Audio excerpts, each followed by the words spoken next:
네, 안녕하세요.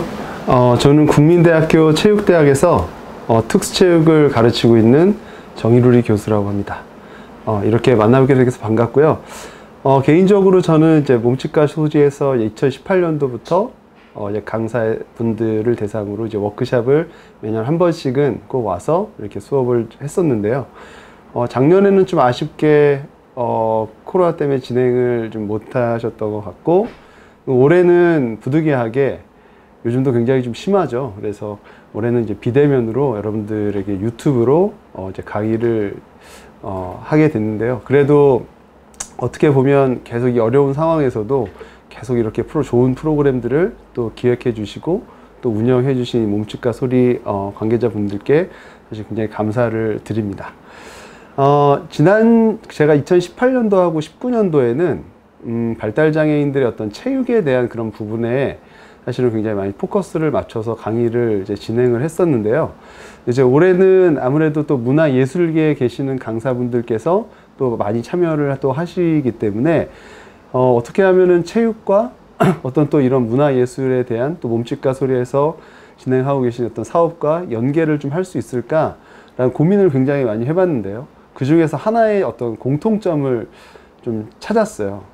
그게 바로 움직임이라는 어떤 그런 대상에 대해서 체육도 움직임이고 또 우리가 무용을 하는 것도 움직임이고 또 악기를 다루고 또 그림을 그리는 것도 어떻게 보면 큰 틀의 어떤 움직임이라고 할 수 있기 때문에 또 그런 어떤 움직임을 가르치는 어떤 공통된 분야에 저희가 좀 있지 않나 라는 생각을 또 하고, 또 발달장애인들이 현장에서 또 지도하실 때 굉장히 좀 어려운 점이라던가 아니면은 지도하실 때 많이 고민되셨던 어떤 그런 부분들이 굉장히 많을 텐데, 아마 오늘 제가 하는 그 1시간 동안의 강의가 여러분들의 또 현장에서 지도하실 때 조금이라도 좀 도움이 됐으면 좋겠습니다.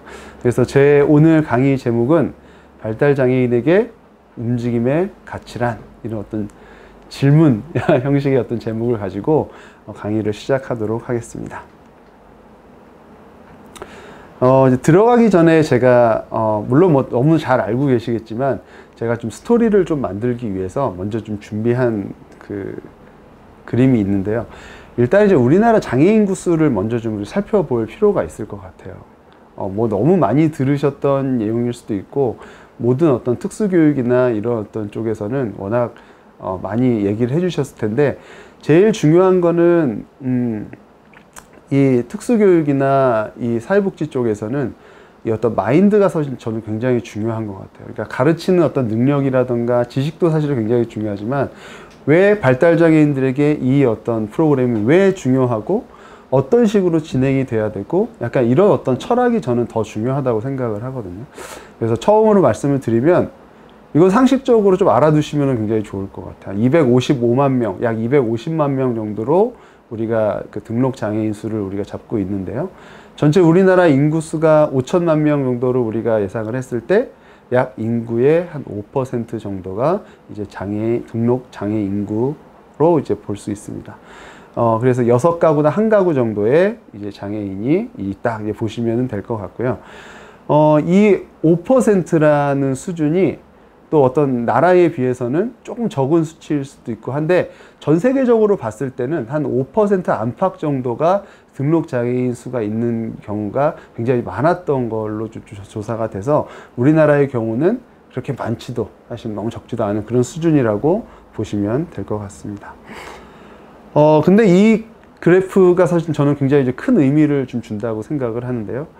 일단 이 장애 발생 원인을 보면 선천적인 요인이 많을까, 후천적인 요인이 많을까, 뭐 이런 궁금하신 점 여기 있으셨을 텐데, 정말 압도적으로 후천적인 요인이 거의 한 4분의 3, 한 75% 정도는 태어난 이후에 이제 후천적인 요인에 의해서 장애가 발생되는 경우가 굉장히 많고요.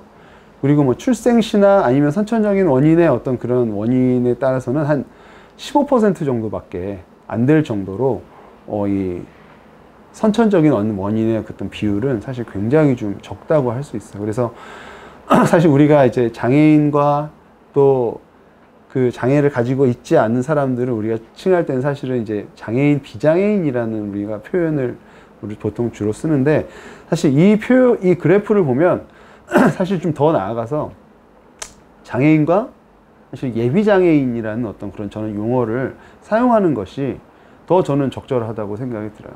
왜냐하면 언젠가 우리는 이제 후천적으로 장애를 가질 수도 있고, 또 나이가 또 요즘은 또 고령사회이기도 하니까 나이가 또 많이 들면서 생기게 되는 고령 관련 어떤 그런 질환들도 굉장히 많기 때문에 사실 어떤 이런 부분들이 좀 강조가 되면은 저는 굉장히 좀 인식 개선에 좀 더 도움이 되지 않을까라는 생각해서 먼저 좀 넣어봤습니다. 그런데 그 발달장애에 대해서 좀 보면 사실 우리나라에는 이제 15가지 종류의 이제 장애 유형이 있거든요.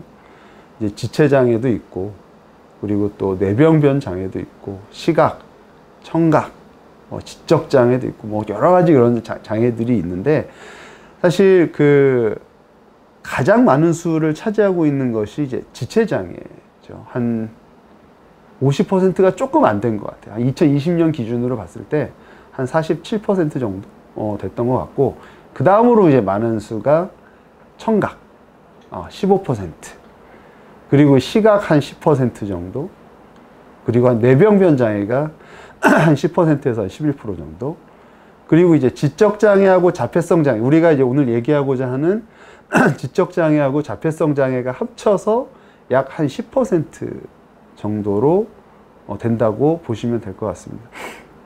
근데 어떻게 보면은 이 지적장애하고 이 자폐성 장애는 또 다른 장애와는 다르게 굉장히 좀 선천적으로 발생하는 어떤 그런 장애 유형이기 때문에 후천적으로 발생하는 어떤 그런 장애 유형과는 사실은 접근 방식이 조금 많이 달라져야 된다라고 좀 생각이 들고요.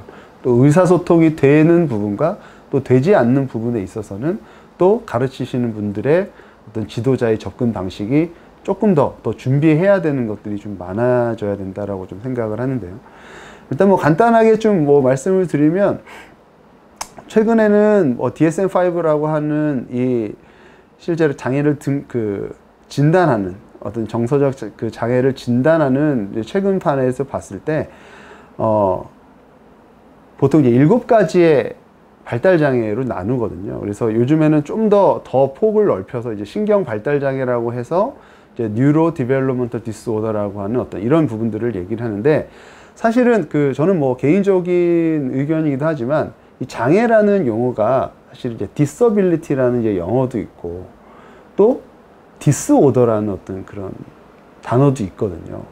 근데 사실은 디서빌리티라는 개념은 어떤 할 수 없다, 약간 능력이 좀 하지 못한다, 약간 이런 개념이지만, 사실 디스오더라는 개념은 뭔가 좀 이렇게 뒤죽박죽 섞여 있다, 순서가 잘 이렇게 맞지 않고 뭔가 실타래가 얽혀 있는 것처럼 감각이 얽혀 있든지 여러 가지 그런 어떤 신경이 얽혀 있든지 어떤 이런 부분들이기 때문에 사실은 이 부분에 대한 그 어떤 용어 자체에서도 사실 우리가 가르치는 방법에는 조금 더 차별을 좀 둬야 된다라는 생각이 드는데, 이 중에서 뭐 여러 가지 지적장애도 intellectual disability라는 지적장애도 포함이 되어 있고, 그리고 의사소통 장애, 그 다음에 이제 우리가 자폐성 장애라고 하는 이제 오티즘 스펙트럼 디스오더도 있고, 그 다음에 이제 attention deficit, 그러니까 우리가 ADHD라고 하는 이제 주의력 결핍 과잉 행동 장애가 또 신경 발달 장애 있는데, 사실은 이 발달 장애 안에 ADHD가 포함이 아직 우리나라에는 안 돼 있거든요. 특수교육 대상자에는 들어와 있지만 사실 보건복지부에서 정한 이 장애인 그 15가지 유형에는 사실 ADHD가 사실 포함이 되지 않는데, 사실 이 수가 저는 발달장애인들의 수를 굉장히 늘릴 수 있는 어떤 그런 장애 유형이라고 생각하고, 제가 알기로는 한 60만 명에서 한 80만 정도, 그러니까 250만 명 아까 말씀을 드렸는데, 지적장애랑 자폐성 장애 합쳐서 한 10% 정도라고 말씀을 드렸단 말이에요. 근데 그게 한 25만 명 정도가 되는데, 지금 한 60만 명 정도가 ADHD로 추산이 되고 있기 때문에, 나중에 우리가 이 ADHD가 사실은 이 발달장애의 범주 안으로 이제 들어오게 되면, 저는 어떻게 보면은 지체장애 이후에 한 2위 정도의 굉장히 많은 수의 어떤 발달장애를 어떤 그런 규모가 인구가 커질 것이다. 사실 인구가 커진다는 얘기는 그만큼 정부에서도 관심을 가지고 많은 예산을 이제 할당을 해서 이제 제공을 해 줄 거고요. 그래서 기본적으로 가장 어떤 인원 자체가 사실은 굉장히 좀 중요한데, 그런 부분들이 아직까지는 이 발달장애인에 대한 어떤 그런 필요성에 대해서 조금, 많이 알려져 있지는 않은 것 같다. 그게 좀 현장에서 좀 느끼는 거는 굉장히 좀 아쉽다라는 어떤 그런 말씀을 좀 드리고 싶고요. 뭐 학습장애도 있고, 그 다음에 운동장애, 그 다음에 틱. 우리가 또 스트레스나 어떤 그런 심리적인 어떤 그런 원인으로 발생하는 틱 장애도 넓은 범위에서는 발달 장애 안에 포함이 될 수 있는데, 우리나라에서는 아직 지적 장애와 자폐성 장애만 이제 발달 장애로 우리가 포함시키고 있기 때문에 앞으로 발달 장애의 어떤 그런 인구수가 늘어날 것은 굉장히 예측이 되고, 또 나중에 그런 어떤 상황이 발생을 했을 때, 그런 상황이 이제 왔을 때 이제 몸집과 소리나 이런 어떤 발달 장애인들을 전문적으로 어떤 그런 교육 서비스를 제공하는 어떤 이런 기관들이 훨씬 더 해야 될 그 역할들이 사실은 굉장히 많아질 것이다. 이렇게 좀 기대를 좀 하고 있습니다. 그래서 뭐 예전에 이제 미국에서 제가 공부했을 때 이 그래프를 좀 가지고 와 봤는데요. 아무래도 이제 자폐성 장애에 대한 어떤 그런 연구비가 2006년도 이후에는 굉장히 급격하게 늘고 있는 것을 좀 볼 수 있고, 그만큼 어떻게 보면 이 미국 안에서도 이 발달 장애인의 수가 점차 늘어나면서 이것에 대한 뭐 교육이라든가 연구라든가 이런 부분들이 굉장히 좀 활발하게 이루어져 있고 있다라고 좀 볼 수 있을 것 같습니다. 근데 이제 이 발달 장애가 굉장히 좀 이제 가르치기가 어려운 부분 중에 하나는, 이게 단독적으로 자폐성 장애만 갖고 있고, 지적 장애만 가지고 있고, 아니면 학습 장애만 가지고 있고, 이렇게 분리가 되는 개념이 아니라 굉장히 좀 이렇게 중복되어 있는 어떤 그런 개념들이 굉장히 좀 많기 때문에, 사실은 이 발달 장애에서 지적 장애의 학생을 지도하실 때는 지적 장애 특성만 갖고 있는 것이 아니라 또 학습 장애에 대한 어떤 그런 특징들, 혹은 ADHD의 그런 특성들, 혹은 또 자폐성 장애에 대한 특성들이 동시다발적으로 이렇게 나타나기 때문에, 어떻게 보면 지적 장애인을 위한 어떤 프로그램이라는 것 자체가 사실은 좀 어폐가 있는 것 같아요. 왜냐하면 워낙 좀 이 영향을 주는 요인들이 좀 많기 때문에 이것을 좀 보여드렸고, 대부분 또 보면 이게 단독적으로 있는 경우가 별로 없어요. 그래서 제일 많은 경우가 이제 학습 장애가 단독으로 있는 경우가 한 30% 정도가 되는 것 같고, 그리고 자폐성 장애, 그리고 ADHD 같은 경우도 이제 하나만 갖고 있는 경우가 많은데, 나머지 부분들은 이 우측 상단에 있는 보는 것 좀 보면 약 한 40% 정도 되겠네. 40%가 좀 넘는 어떤 그런 비율은 이거를 중복적으로 좀 갖고 있는 어떤 그런 상황들이거든요. 그래서 저는 좀 포괄적으로 좀 봐야 된다. 자폐성 장애 아이들을 지도할 때는 자폐성 장애만 또 공부를 할 것이 아니라, 또 어떤 주의력에 대한 그런 부분들, 혹은 또 인지적인 어떤 부분들, 이것까지도 지도하시는 분들은 포괄적으로 좀 가시는 게 좋을 것 같고, 너무 이렇게 자폐성 장애를 위한, 혹은 뭐 지적 장애 아동만을 위한 이런 프로그램보다는 조금 더 범위를 넓혀서 진행을 하시는 것이 훨씬 더 좀 도움이 될 거라고 좀 생각이 듭니다. 아까 계속 인구 얘기를, 등록 장애 인구를 얘기를 좀 많이 하는데요. 이 자폐성 장애하고 이 발달 장애가 인구의 어떤 그런 연령별로 약간 분포를 좀 살펴보면 굉장히 좀 놀랄만한 사실이 좀 있는데요. 이 제가 빨간 네모를 그려놓은 이 박스 안에 수치를 좀 보면, 지적 장애하고 자폐성 장애의 인구 분포를 이제 연령에 따라서 이렇게 나눠주고 있어요. 그래서 처음 보니까 태어난 0세부터 17세까지 해서 지적 장애는 19.1%, 자폐성 장애는 53.3%예요. 근데 나이가 지날수록 18세에서 29세, 그러니까 한 20대 정도가 되는 친구들도 지적 장애가 31.1%, 그리고 40%가 자폐성 장애를 가지고 있는데, 갑자기 30세가 넘는 순간에 이 자폐성 장애의 인구수가 0% 이렇게 잡힌단 말이에요. 그래서 그 당시에 이제 이 통계표를 보고 사람들이 어떻게 얘기해요? 이게 2015년도인데, 15년도 자료인데, 그러면 평균 수명이 그럼 30대를 넘지는 못하느냐? 약간 이런 질문들을 굉장히 했어요. 근데 제 주변에서 봐도 그렇지는 않거든요. 특별히 뭐 몇몇 케이스는 있을 수 있어도 그렇게 너무 일찍 그렇게 사망을 한다던가 약간 그런 경우는 거의 없는데 이렇게 0%로 잡힌다는 거는 뭔가 문제가 있는 것 같다. 그래서 좀 알아보니까 이 자폐성 장애가 진단된 시기가 이제 2000년도 초반에부터 이제 진단이 됐기 때문에 그때 이제 진단을 시작했던 친구들이 이제 30대 이하로 이제 잡히는 거고, 그 전에 있었던 아마 자폐성 장애인은 다른 장애 유형으로 아마 좀 들어갔을 거다라고 보는 거죠. 근데 이제 이 통계라는 것 자체가 결과적으로는 정책이라든가 이런 부분에 어떤 기본이 되고 있기 때문에 사실 이렇게 디테일하게 구체적으로 보지 않으면 발달 장애인이 그렇게 많지 않나 보구나, 한 10%도 안 되나 보구나, 약간 이렇게 생각을 할 수도 있죠. 그렇지만 이 데이터가 10년, 20년, 30년, 40년, 또 아까도 얘기했던 뭐 ADHD라든가 혹은 또 발달장애의 어떤 그런 범주가 훨씬 더 넓어지면서 저는 이 지적장애인과 자폐성 장애인이 어떻게 보면 청각장애인의 수보다는 훨씬 더 많아질 수 있는 어떤 그런 부분이라고 생각을 하고요. 사실은 이제 지체장애 같은 부분은 또 뇌병변이나 이런 부분들은 또 워낙 우리나라가 또 고령사회로 빠르게 진행을 하고 있기 때문에 또 나이가 든 어떤 고령과 관련된 질환으로 인해서 또 후천적으로 할 수 있는 어떤 그런 장애 유형이기 때문에 사실 이 부분은 제일 많을 수밖에 없을 것 같아요. 그렇지만 이 발달장애 아이들 같은 경우에는 특히 이 학령기 그리고 젊은 성년 시절의 어떤 그런 가장 많은 비율을 차지하고 있기 때문에 이들을 위한 어떤 프로그램들이 꾸준히 어떤 개발되는 것들이 필요할 것 같고요. 또 점차적으로는 궁극적으로는 이제 나이가 많은 성인 장애인 혹은 고령 발달 장애인들에 대한 어떤 그런 평생 케어에 대한 부분도 사실은 이제 준비를 해 나가야 되는 어떤 시기가 아닌가 이런 생각을 해봤습니다. 뭐 체육 같은 경우는 사실은 이제 저희가 이제 오랫동안 프로그램을 또 운영하기도 하고 또 이제 국민대학교에서도 이제 특수체육교실이라든가 뭐 축구교실 이렇게 여러 가지 프로그램들을 진행을 하고 있는데, 사실 제일 그 특수체육을 하면서 안타까웠던 부분 중에 하나는 너무 체육 프로그램이 이 남자 아이들이 굉장히 좋아하는 어떤 그런 종목 위주가 굉장히 좀 많다는 것이 좀 이렇게 느껴졌어요.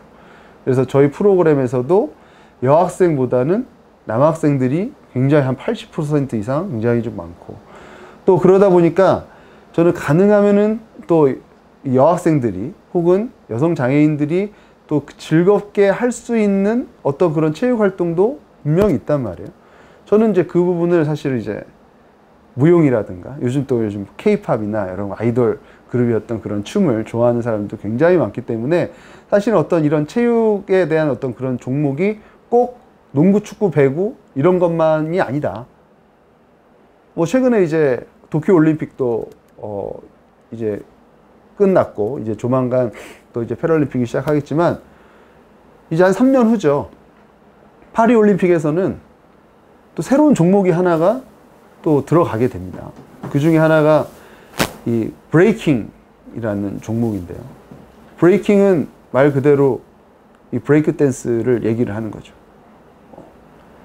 옛날에는 근데 이제는 이 브레이킹에 출전하는 뭐 예를 들어서 그런 뭐 진조 크루라든가 이런 어떤 비보이 이제 그룹들이 지금 진천 선수촌에서 파리 올림픽 대비 태극마크를 달고 훈련을 하고 있습니다. 그 얘기는 이제는 우리가 이제 무용은 예술이다, 체육이랑은 뭔가 다르다, 약간 이렇게 얘기를 할 수 있지만 이제는 많은 사람들이 필요로 하고 그것이 어떤 움직임의 성격을 갖고 있고 하면 분명히 체육인지 무용인지의 경계가 이제 허물어지는 어떤 그런 상황이 된 것 같아요. 그래서 저는 특수체육을 하고 있지만 이게 체육이다, 무용이 춤이 무슨 체육이냐, 약간 이렇게 선을 긋는 것이 아니라 배우는 사람들이 얼마만큼 도움이 될 수 있는지에 따라서 저는 체육도 무용도 이것을 어떤 경계를 허무는 작업이 저는 굉장히 좀 중요하다고 생각이 들어요. 그래서 개인적으로는 어떻게 하면은 좀 많이 움직이고 체육 활동을 참여하고 그리고 또 움직임을 통해서 사실은 항상 특수체육 쪽에서 얘기를 하면서 제일 중요한 두 가지는 여가와 건강이거든. 이제 여가와 건강을 얼만큼 의미 있게 보낼 수 있는가. 약간 이런 부분에서 체육도 중요하고, 또 체육이 아니지만 또 어떤 몸을 많이 쓰는 뭐 걷는 거라든가 집안일을 한다든가 아니면 텃밭을 가꾼다든가 여러 가지 어떤 그런 일상생활 안에서도 충분히 이 신체 활동량을 늘릴 수 있기 때문에 이제는 너무 이렇게 체육이다 아니다 약간 이런 어떤 경계선을 짓는 거는 사실은 좀 의미가 좀 많이 없어진 것 같다. 그래서 저는 어떻게 보면 몸짓과 소리에서 이제 프로그램을 여러 가지를 진행을 하실 텐데, 어떻게 보면은 꼭 무용 쪽이라고 해서 뭐 또 체육이 또 가미되지 않을 필요는 없을 것 같고, 또 마찬가지 반대의 경우도 좀 충분히 가능하다고 생각이 듭니다. 장애인의 동반 질환에 대한 거를 한번 좀 가지고 와봤는데, 이게 아마 2019년도에 장애인 통계 컨퍼런스에서 있었던 어떤 그 자료인데요. 자폐성 장애인 같은 경우에는 이제 동반 질환의 1위가 저는 막 비만 뭐 이런 거일 줄 알았거든요. 그래서 움직임도 많이 없고 그래서. 근데 1위가 혈관 운동성 및 알레르기성 비염이 한 57.5% 정도. 굉장히 반 이상 정도로 굉장히 많았고, 그 이후에는 기관지라든가 뭐 여러 위염이라든가 이런 어떤 생활적인 측면에서 발생하는 어떤 그런 질환들이 사실은 굉장히 좀 많았던 것 같고요. 지적장애 같은 경우에는 이제 위염이 한 굉장히 한 60% 넘을 정도로 굉장히 좀 많았고, 뭐 비슷해. 순서는 좀 다르긴 하지만 혈관 알레르기성 비염, 그러니까 실제 생활에서 나오게 되는 어떤 그런 질환들이 굉장히 많은 비율을 차지했던 걸로 보여지고요. 정신장애는 조금 다른 비율이지만 어쨌든 조현병이 가장 이제 높은 그런 비율로 나타났던 것 같아요. 또 장애인의 다빈도 질환을 좀 살펴보면, 자폐성 장애인 같은 경우는 이제 아까 얘기했던 뭐 기관지염이라든가 약간 이런 쪽이 좀 많았고, 지적장애도 기관지염이 좀 제일 많았던 것 같아요. 그 원인은 제가 잘 모르겠는데, 일단은 이제 조사 결과는 좀 이렇게 좀 나왔던 것이 조금 특이했던 것 같아요. 장애인의 사망 원인에 대한 어떤 그래프를 좀 한번 좀 찾아봤는데요. 이제 비장애인이나 장애인의 경우는 둘 다 이제 암이 이제 1위로 나오게 됐는데, 인구 10만 명당 이제 몇 명 정도가 이제 암 발생을 하느냐 봤더니 1위부터 10위까지 약 많게는 한 4배? 그러니까 장애인이 비장애인에 비해서 암 같은 경우는 한 4배, 뭐 뇌혈관 질환 같은 경우도 한 5배 정도, 4, 5배 정도 굉장히 높은 어떤 그런 발생률을 좀 보여주고 있어요. 그래서 기본적으로 이 어떤 건강 관리에 대한 그런 부분들, 이런 부분들은 오히려 더 필요하다. 물론 비장애인도 운동이 중요하고 또 많이 몸을 움직이는 것도 중요하지만, 또 장애인 역시도 어떤 그런 건강 관리, 또 여가에 대한 어떤 이런 부분들까지도 감안한다면 이 움직임에 대한 어떤 필요성은 굉장히 좀 많이 강조돼도 지나치지 않을 것 같다는 생각이 좀 들었어요. 네. 뭐 여러 가지 요 부분은 조금 좀 넘어가도록 하고요. 한 가지 굉장히 좀 마음 아픈 이 그래프를 좀 굉장히 좀 마음이 아팠는데, 이 사망 원인에 대한 어떤 그런 부분들을 좀 살펴보니까 아까 얘기했던 사망 원인은 대부분 암이나 뭐 어떤 그런 쪽의 심장이라든가 약간 이런 질환이 중심이었는데, 자폐성 장애 같은 경우에는 고의적 자해, 자살이 이제 가장 높은 비율을 이제 차지했었고, 2위도 암이 아니더라고. 낙상, 추락. 이 부분이 1위와 2위예요. 이게 저는 굉장히 충격적이었거든요.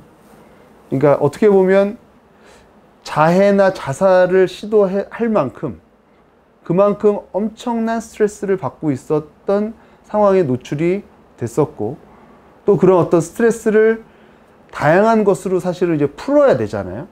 뭐 예를 들어 친구랑 놀러 간다던가, 아니면은 뭐 노래방을 한번 간다던가, 아니면은 TV를 보거나 영화를 보면서 이런 스트레스를 좀 풀어야 되는데, 이거를 풀 수 있는 어떤 그런 방법 자체가 굉장히 부족하지 않았나. 누군가 이 어떤 고민을 알아주고 이것을 해결해주는 어떤 그런 수단이 있었다면 과연 이렇게까지 1위까지 갈 수 있었을까라는 생각이 드는 거죠. 어떻게 보면 낙상이나 이런 부분도 어떻게 보면은 어떤 그런 돌발 행동이라든가 어떤 그런 부분들을 사전에 통제하지 못한, 어떻게 보면 1위와 2위는 결과적으로는 어떤 다른 유형이지만 사실 원인은 좀 비슷할 수 있다. 그래서 저는 어떻게 보면 이 발달장애인들, 특히 자폐성 장애인들 같은 경우에는 오히려 의사소통에 대한 이런 부분들이 원활하지 못한 어떤 그런 경우가 많기 때문에 이 지도자 선생님들은 미술이나 음악이나 어떤 그런 대상을 이제 가르치거나 약간 이런 것도 중요하지만 이 아이들의, 이 자폐성 장애인들의 어떤 그런 내면에 가지고 있는 말하고 싶어 하는 것들을 어떻게 하면 잘 캐치할 것인가. 그런 부분들을 저는 굉장히 좀 신경을 써야 된다. 이거는 꼭 체육, 특수체육 하는 사람들만 혹은 뭐 해야 되는 것들이 아니고 사실 발달장애인들을 이제 가르치는 강사분들이라면 저는 이 그래프에 굉장히 좀 주목할 필요가 있다라고 저는 좀 생각이 들어요. 지적장애 같은 경우도 대부분 비장애인들과 뭐 비율은 좀 다르기는 하지만 뭐 거의 순위는 거의 비슷합니다. 그래서 어떻게 보면 지적장애 같은 경우들도 뭐 의사소통이 잘 안 되는 경우 있지만 그래도 자폐성 장애인들과는 굉장히 다른 패턴을 보여주고 있기 때문에 그만큼 저는 이 발달장애인에 대한 부분을 봤을 때 이 자폐성 장애인에 대한 어떤 그런 의사소통이라든가 행동을 관리하는 약간 이런 부분에 굉장히 강사분들이 더 좀 더 집중을 하는 것이 더 좋지 않겠느냐. 또 그러면 사실은 즐거운 거잖아요. 운동도 굉장히 즐거운 거고 노래를 불러도 즐겁고 악기 연주나 좋은 음악을 듣는 것도 굉장히 행복한 일이고 그리고 또 무용을 하고 춤을 추고 또 그림을 그리고 이런 부분들은 어떻게 보면 나의 감정을 표현하는 어떤 그런 표현 예술들이기 때문에 이거는 다 즐거운 것들이에요. 네. 근데 이거를 하면서 스트레스를 받고 오히려 더 잘해야 된다는 그런 압박감, 약간 이런 거를 준다면 이건 어떻게 보면 진정한 이 운동이 가지고 있는 어떤 음악이 가지고 있는 진정한 가치를 좀 못 보는 거일 수도 있겠다. 약간 이런 좀 생각을 해봤습니다. 그래서 이 아까 이 자폐성 장애인 사망원이 1, 2위, 이 고의적 자해 그리고 낙상 이 부분이 시사하는 바는 우리 분야에서의 어떤 그런 현장 전문가들에게는 굉장히 좀 시사하는 바가 굉장히 크다라고 좀 볼 수 있을 것 같고요. 그래서 이제 발달장애인들 아무래도 전공이 좀 체육이다 보니까 발달장애인의 이제 운동 및 행동 발달 특성에 대해서 조금 이거를 정도 아시면은 좀 도움이 될 것 같다라고 해서 조금 좀 해왔는데요. 아마 운동을 잘 모르셔도 이 보시면은 충분히 좀 아실 만한 내용으로 준비를 해봤습니다. 제가 지금 영상을 이 슬라이드 안에 3개를 좀 준비를 했는데요. 첫 번째 이제 영상은 다운증후군 아이들에 대한 얘기예요. 제가 이제 처음에 이제 다운증후군 제가 특수체육을 시작하게 된 계기가 대학교 4학년 때 이제 4학년 1학기였어요. 아직도 기억이 나는데 특수체육 수업을 처음 들었거든요. 그때 이제 마지막 3주간의 어떤 시간이 이제 현장 실습하는 시간이었어요.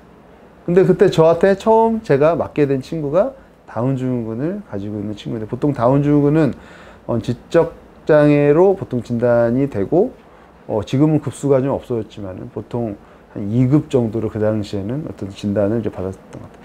근데 이 다운증후군 아이들이 지적장애임에도 불구하고 신체적 장애의 특성을 동반하는 굉장히 몇 안 되는 케이스 중에 하나예요.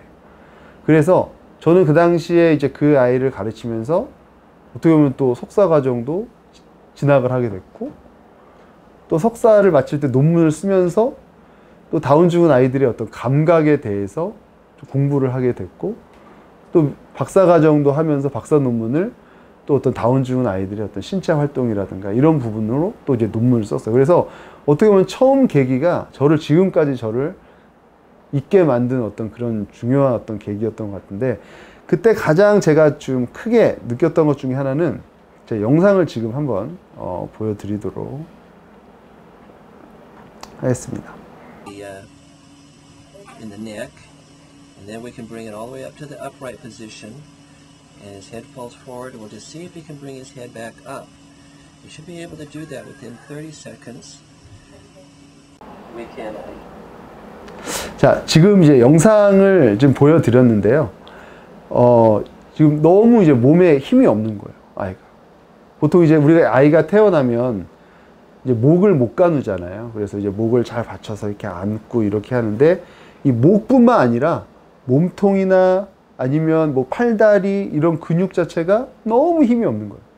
그래서 보통 아이들이 태어나서 처음으로 걸을 때가 돌전으로 해서 걷는단 말이에요.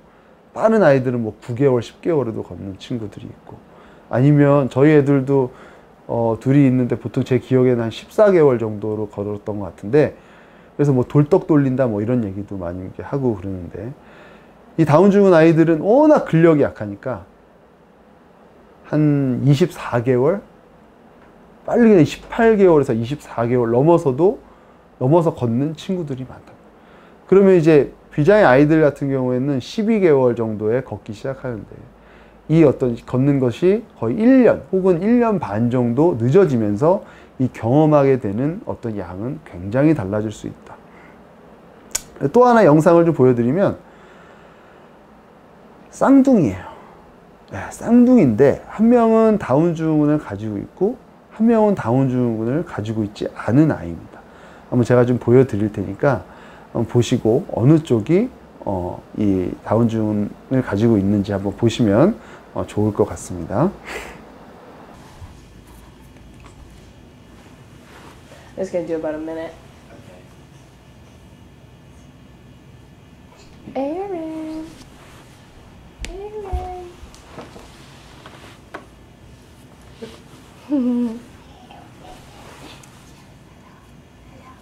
Yes, hello. Hello. I see you. Yes, I do. Molly, I see you too. Molly says, yeah, but I already played with you. Yeah. Really? Really? What do you have to say? What do you have to say? Can you show me? Yeah. Funny.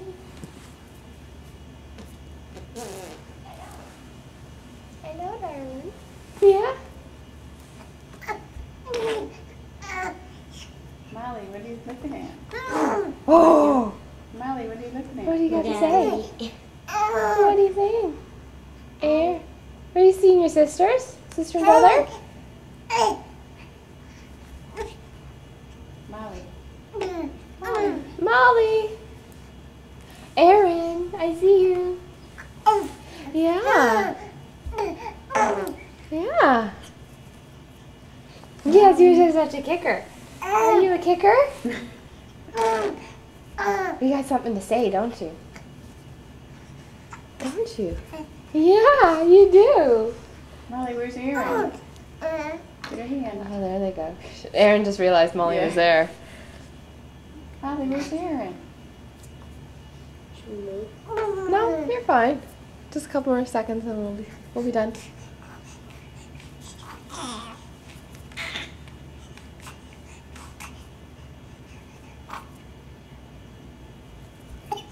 Oh! Oh! Alright. Good stuff.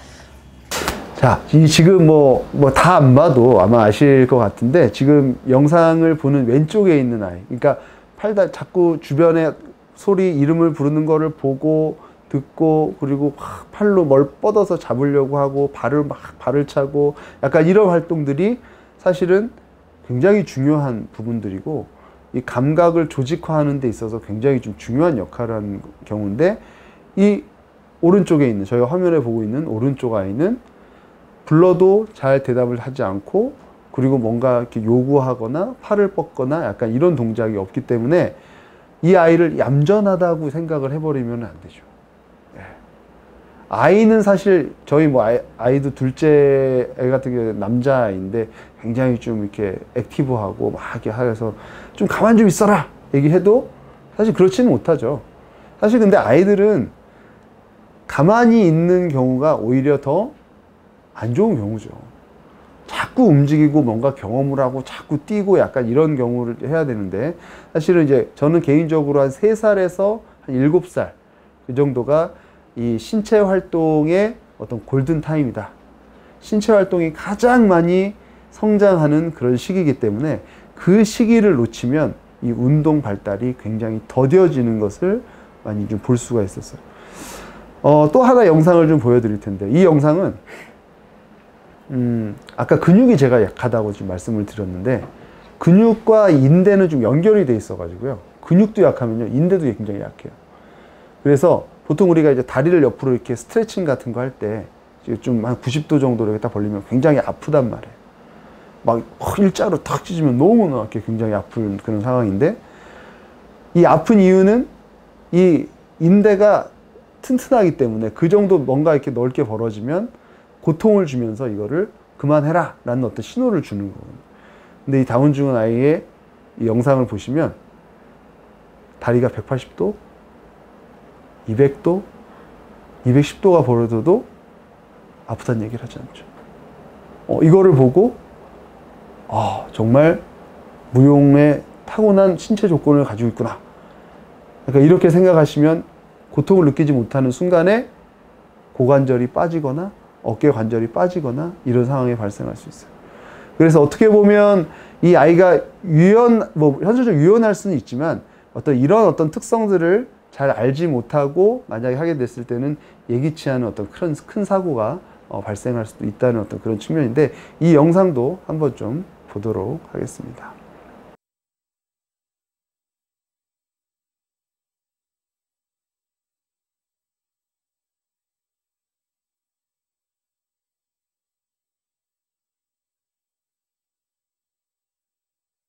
자, 그러면 이제 3가지 제가 영상을 좀 보여드렸는데요.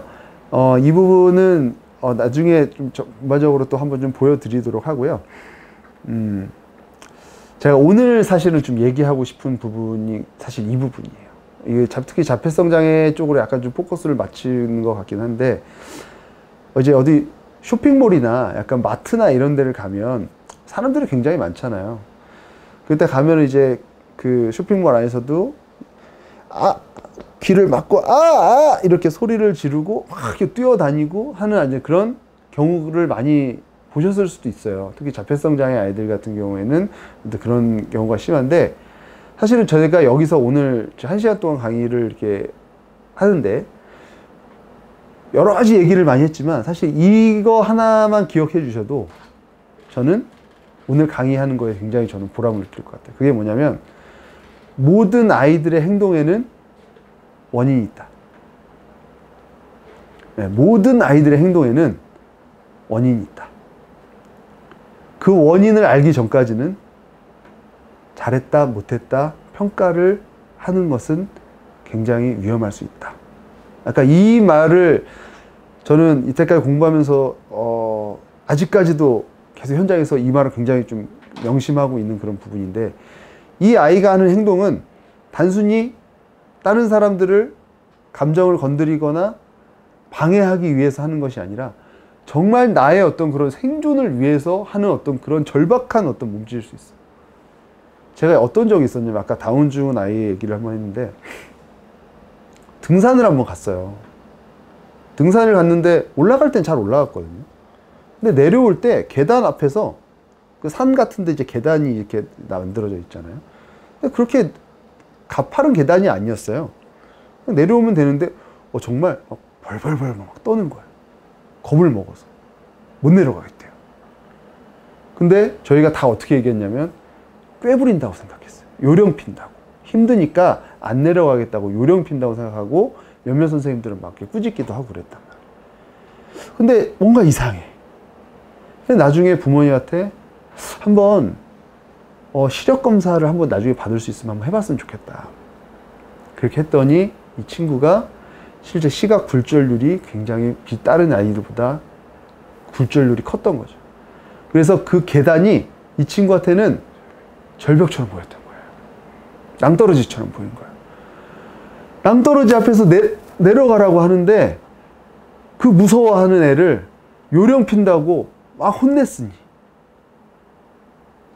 제가 만약에 그 친구 입장이었으면 너무 억울하고, 저 선생님이랑은 정말 다시 보고 싶지 않을 정도로 미웠을 것 같아요. 그래서 저는 개인적으로 이 아이들, 우리가 특히 이 발달장애인들의 어떤 그런 경험을 해보지 못하고, 또 이 아이들이 어떻게 느끼는지 우리가 대충 예측만 할 뿐이지 정확하게 알지는 못하거든요. 그렇기 때문에 이 원인을 알기 전까지는 이 친구한테 잘했다, 하지 말아라, 약간 이런 어떤 평가를 하는 것은 아이들과의 어떤 그런 신뢰를 저버리는 굉장히 좀 성급한 행동일 수 있다라는 생각이 좀 들었어요. 그래서 제가 지금 보여드리고 하자는 쇼핑몰에서 한 자폐성 장애 아이가 보고 듣고 느끼는 어떤 그런 영상을 좀 보여드리겠습니다. 이걸 한번 보시면 얘가 왜 이런 행동을 했구나 라는 어떤 그런 생각을 한번 하실 수 있을 것 같은데 한번 보여드리겠습니다.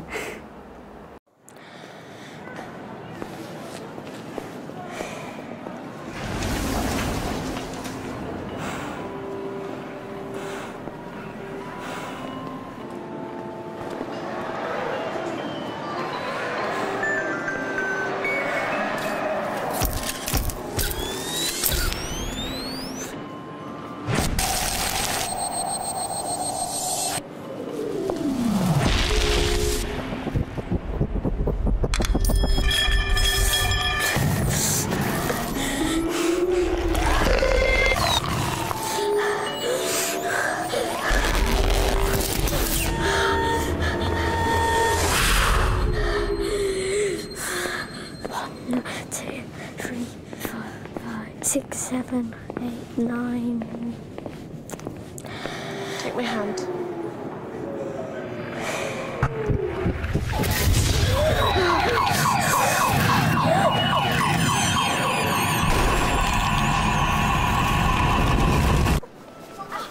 No, Alex. It's fine, isn't it? It's fine. I'm not naughty. I'm autistic. And I just get too much information.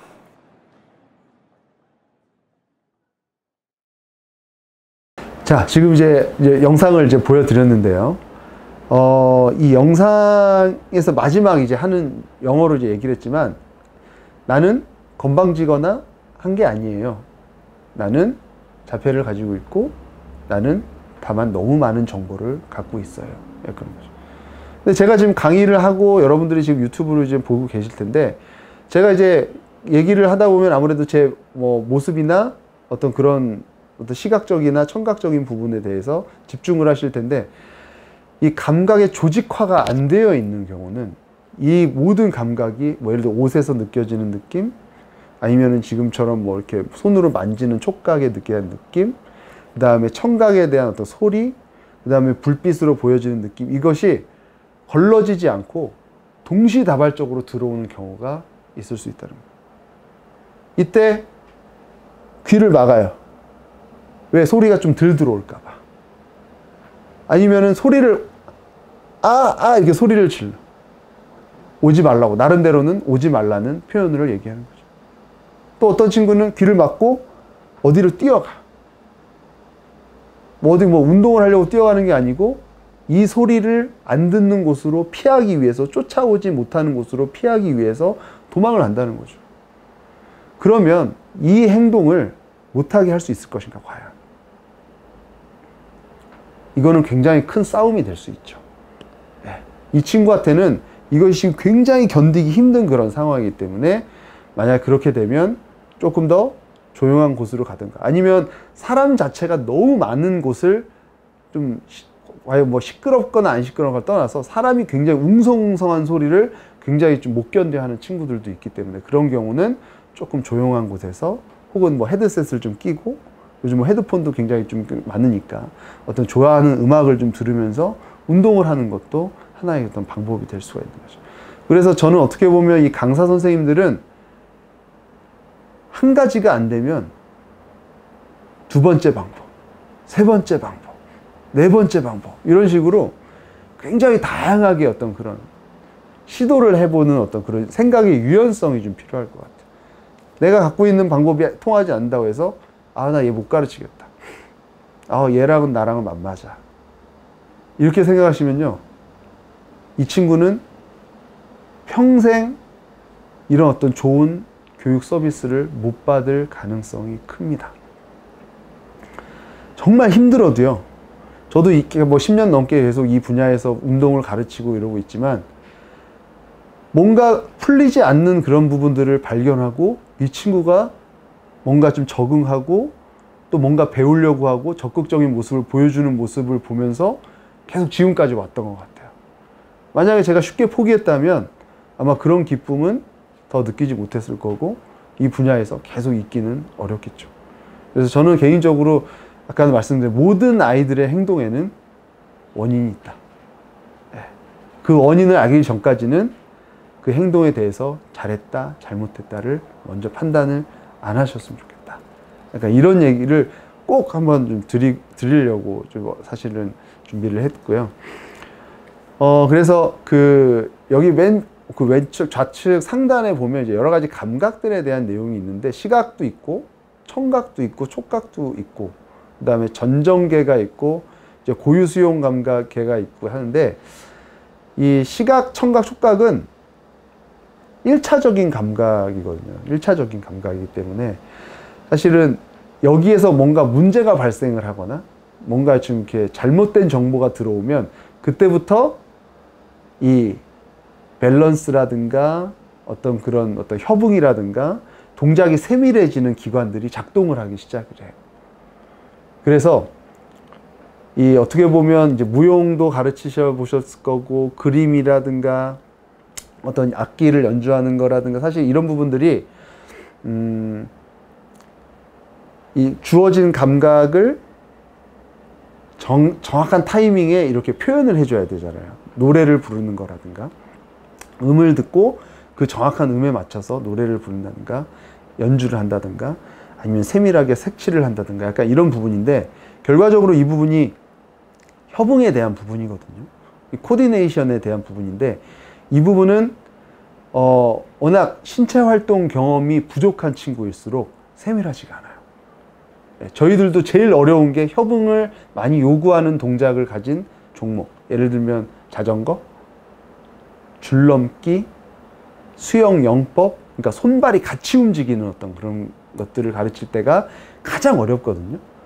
근데 그 원인이 원래 못하는 게 아니라 어렸을 때 이 신체 활동에 대한 경험이 적기 때문에 감각이 세밀하지 못하고 동작이 약간 서툴러 보이는 것처럼 큼지막한 동작들만 하지 이 세밀한 운동선수들처럼 세밀한 동작은 자극에 노출된 적이 별로 없더라.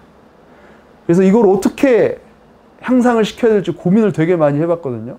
책도 많이 찾아보고 공부를 많이 해봤는데 저는 놀이터가 해답이었던 것 같아요.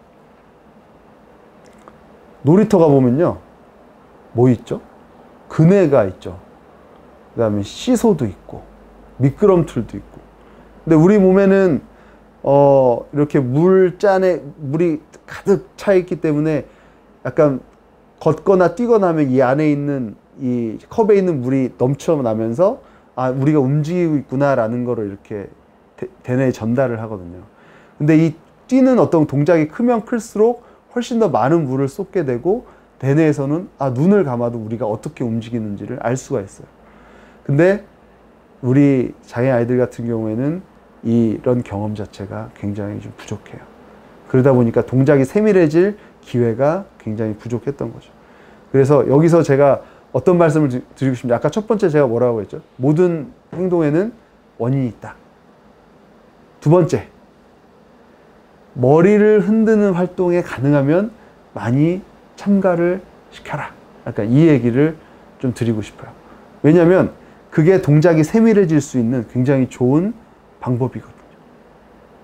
그래서 많이 뛰면 뛸수록 또 어떻게 보면 그런 다양한 경험을 하면 할수록 동작이 세밀해지게 되고 감각의 어떤 조직화, 세련됨이 더 좋아지게 되고 그러다 보면 운동이라든가 음악이라든가 미술이라든가 뭔가 표현하는 데 있어서 적절한 타이밍이나 이런 부분들을 더 잘 할 수 있다는 거죠.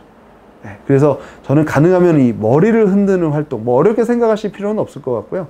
뭐 등산을 하는 것도 좋고 아니면은 여러 가지 어떤 그런 몸을 움직일 수 있는 어떤 그런 기회를 많이 제공해 주시면 저는 단순하게 운동뿐만 아니라 이 감각에 대한 부분들도 굉장히 좋아질 거고, 또 앞으로 또 문화예술 프로그램에서도 사실은 저는 굉장히 좀 중요할 거라고 생각이 듭니다.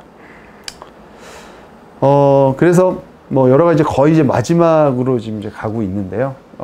말씀드렸던 부분 중에서 사실 이 특수체육 같은 경우도 마찬가지지만 저희들은 이 어떻게 보면 특수교육은 맞춤교육이라고 저는 생각을 해요. 네. 맞춤교육. 그러니까 여러 다른 사람들의 어떤 그런 특성을 반영을 해서 이 사람을 위한 옷, 이 사람을 위한 어떤 그런 뭐 가전제품 이런 식으로. 그런데 이 맞춤이 이 효과를 발휘하려면요, 옵션이 많아요. 선택할 수 있는 게 많아야 이 맞춤의 가치가 나오죠. 근데 맞춤이라고 해놓고 사이즈는 한 3개밖에 없어.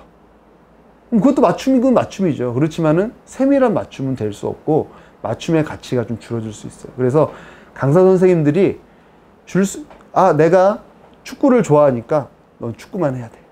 내가 수영을 좋아하니까 수영만 하자.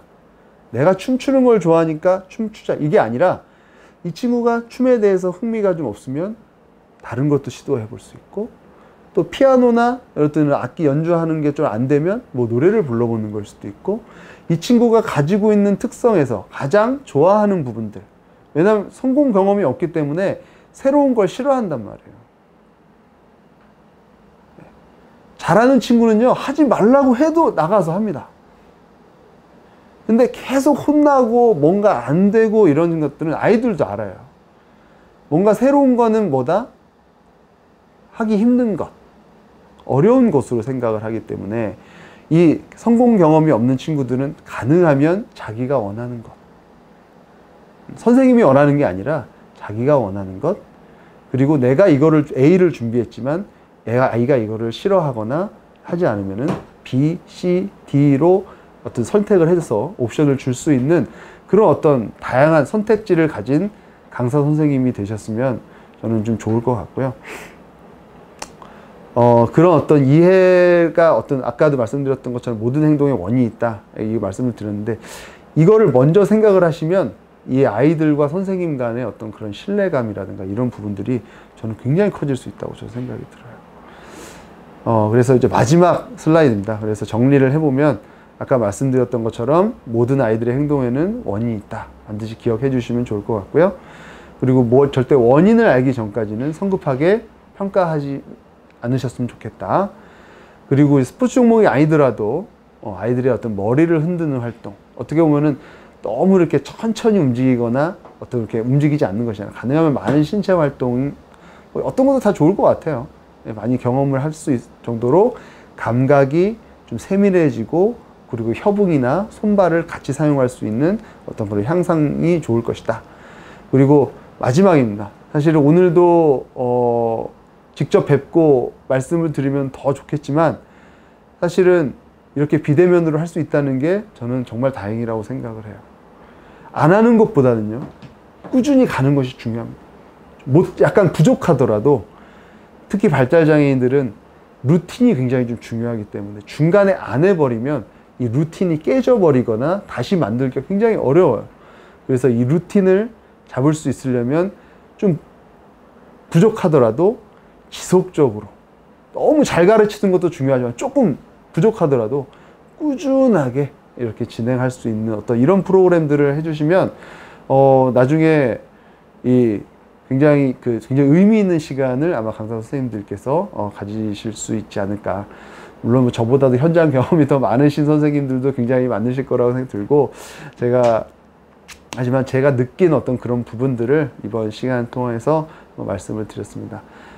내년에는 꼭 직접 뵙고 한번 강의를 해드렸으면 정말 좋을 것 같고요. 어려운 상황이지만 또 이렇게 또 초청해 주셔서 준비해 주신 또 몸짓과 소리의 또 관계자분들께 진심으로 이제 감사의 말씀을 드리도록 하겠습니다. 그럼 모두들 건강하시고요. 다음에 또 뵐 때, 또 나중에 또 개인적으로 뵀을 때 그때 강의 들었다고 말씀해 주시면 저는 굉장히 좀 큰 보람을 느낄 것 같습니다. 네, 그리고 건강히 잘 지내시고 다음에 뵙도록 하겠습니다. 감사합니다.